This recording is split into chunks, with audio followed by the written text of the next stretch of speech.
వైఎస్ఆర్ జిల్లాలో కాల్పుల ఘటన కలకలం రేపింది. శుక్రవారం కాజీపేటలో విద్యార్థినిని చంపిన ప్రేమోన్మాది పోలీసుల నుంచి తప్పించుకునే ప్రయత్నం చేశాడు. దీంతో పోలీసులు నిందితుడు వెంకటేష్ పై కాల్పులు జరిపారు. పోలీసుల కాల్పుల్లో గాయపడిన వెంకటేష్ ను కడప రిమ్స్ కు తరలించారు.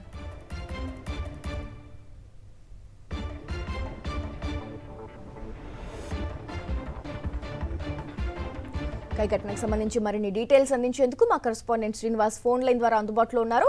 శ్రీనివాస్, చెప్పండి, కాల్పుల కలకలం ఇప్పటికే మన వైఎస్ఆర్ జిల్లాలో మనం చూస్తున్నాం. అయితే ఈ కాల్పులకు సంబంధించి పూర్తి డీటెయిల్స్ ఏంటి శ్రీనివాస్? నిన్న మధ్యాహ్నం 11 గంటల సమయంలో ఏదైతే మైనర్ బాలికని ఏదైతే కొడవలతో గొంతు కోసి హత్య చేసినటువంటి పరిస్థితి, ప్రేమ పేరుతో వేధిస్తూ అసలు వెంకటేష్ అన్నటువంటి వ్యక్తి ఆమెను గొంతు కోసి హత్య చేసినటువంటి పరిస్థితి ఉంది. సో నిన్న పూర్తి స్థాయిలో ఆందోళనలు జరిగాయి.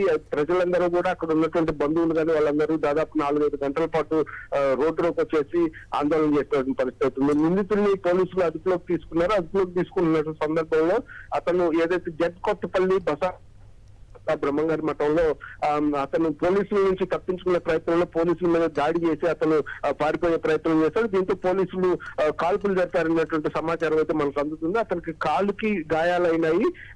కాల్పులు జరిపిన నేపథ్యంలో అతన్ని మళ్ళీ పట్టుకుని అతన్ని రిమ్స్ కి చికిత్స కోసం తరలించినట్టుగా మనకైతే సమాచారం అందుతుంది. మొత్తం మీద తీవ్రమైనటువంటి ఉద్రిక్తతలు నిన్నటి నుంచి చోటు చేసుకున్న పరిస్థితి. అతను ఇమ్మీడియట్ గా ముందు బంధువులకు అప్పచెప్పండి అని చెప్పేసి నిన్న ఆందోళన చేసినటువంటి పరిస్థితి ఉంది. అతను అదుపులోకి తీసుకున్నారనే సమాచారం అయితే నిన్న ఉంది.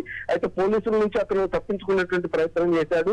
చేసిన నేపథ్యంలోనే పోలీసుల మీద దాడి కూడా చేసినారు. చేసి పారిపోతున్నటువంటి సమయంలో ఇక తప్పనిసరి పరిస్థితుల్లో కాల్పులు జరిపారు. కాల్పులు జరిపిన కాలుకి తగిలింది. కాలుకి తగలటంతో అతను చికిత్స నిమిత్తం అదుపులోకి తీసుకొని మళ్ళీ రిమ్స్ కు తరలించారనేటువంటి సమాచారం అయితే అందుతుంది. అయితే ఎక్కడ ఇంకా కాల్పులు జరిపిన నేపథ్యంలో ఇంకా ఎక్కడ తగిలింది, కాలుకు మాత్రమే తగిలిందని ఇప్పుడు పోలీసులు చెప్తున్నప్పటికీ కూడా అనేకమైనటువంటి డిమాండ్లు కూడా ఉన్నటువంటి నేపథ్యంలో తను ఎన్కౌంటర్ చేశారనేటువంటి అనుమానాలు కూడా వ్యక్తం అవుతున్న పరిస్థితి అయితే ఉంది. మొత్తం మీద ఇప్పుడు అతను అయితే రిమ్స్ కు తరలించారు. రిమ్స్ లో చికిత్స కోసం తరలించారని చెప్పి పోలీసులు ప్రస్తుతం చెప్తున్నటువంటి పరిస్థితి అయితే ఉంది. Right Srinivas, thank you.